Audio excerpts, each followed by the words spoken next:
So, meron ako ditong shredded coconut. Yan, mga 450, ano to? 450 grams. Yan, shredded na siya from supermarket. Ayan, may kasamang hindi nakudkod. Kaya, papapakin ko na lang to. So,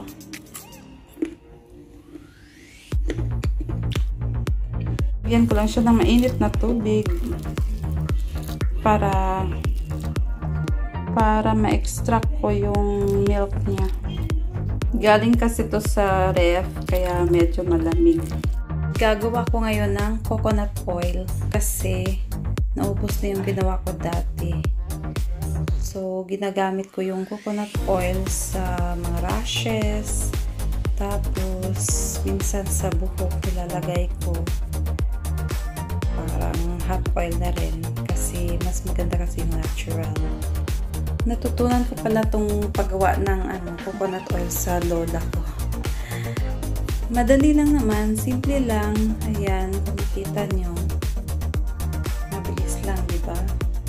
So, papakuloan ko to pagkatapos kong salain.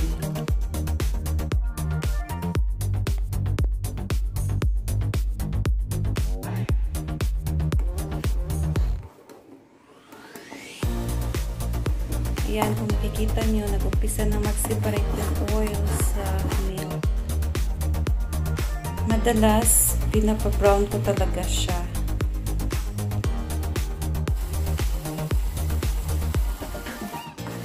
At eto na, ayan, luto na siya. Pwede na to. Papalamigin ko lang muna.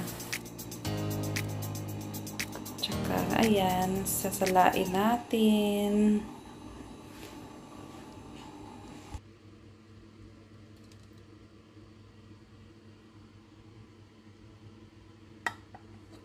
So, ito na guys ang nagawa kong langis mula sa niyog or coconut oil. So, nasa ano lang ito, mga 50 ml. Yan. Thanks for watching guys, and see you